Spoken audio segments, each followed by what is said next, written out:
Build? Sure. Let's talk about my build.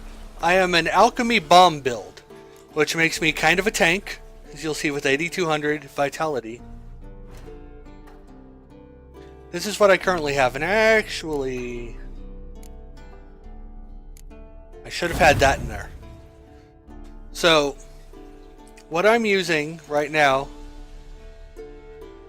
is, all the alchemy. Well, a lot of alchemy. Oil preparation gives me a 15% chance to poison target as long as I use the oil for the target. Bomb creation. 45% slow while aiming bombs, so I can really, attempt to hit them. Mutation. Every known 1, 2, or 3 alchemy formula increases my max toxicity by 1. This gives me a total so far of 242 because of reasons. Brewing. Each potion dose I use heals me 25% of my max vitality. Any of them heal me. Oil prep. 25% protection against attacks from monsters that I use the oil against. Mutation. When consumed, a decoction increases my max vitality by 200. I did not increase this one because I didn't really see the point, but I might still. Might still put some more points into it. Synergy. This one was tissue transmutation. Synergy.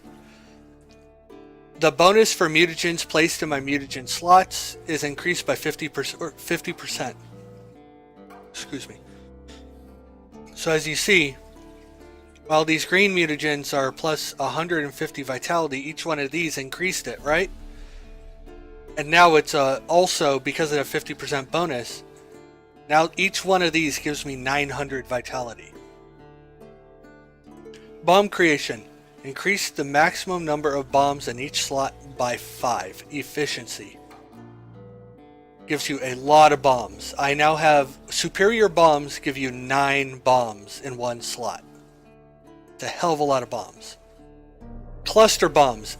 Every bomb you throw separates into 6 fragments at level 5.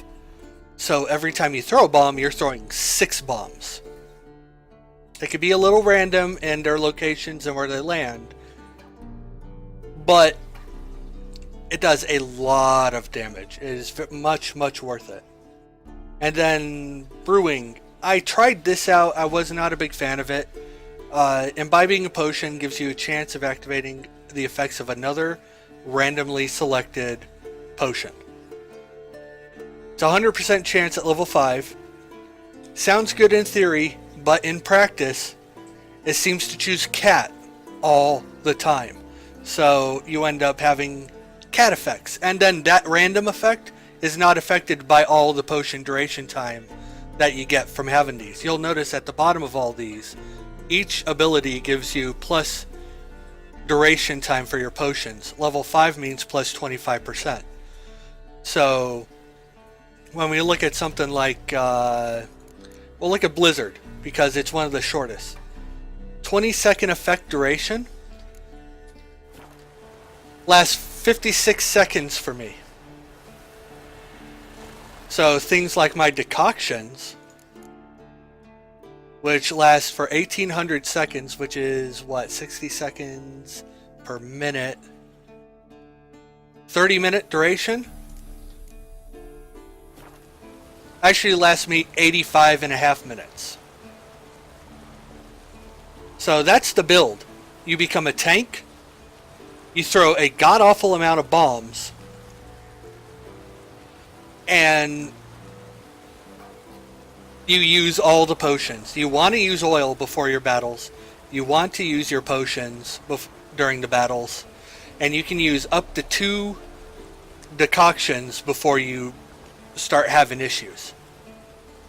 Plus a few potions during the battle, like Swallow and White Raffer's decoction, whatever, for healing. So that's pretty much what the build is. The only sign I really use is Quen. I use Rage Management so that I can use Adrenaline to cast my signs, so I can continue to cast Quen, and I use Heavy Armor, specifically Ursine Armor, so that I have the Adrenaline point gain. And Heavy Armor, you know, you take a little less damage. It's hefty. So you become a tank. You become a tank. And yeah, that's what it is compared to other builds. That's what this build is, and I thought it was fun. During The Witcher 1, I played a sword build with fire, Igni, and that was strong during Witcher 1.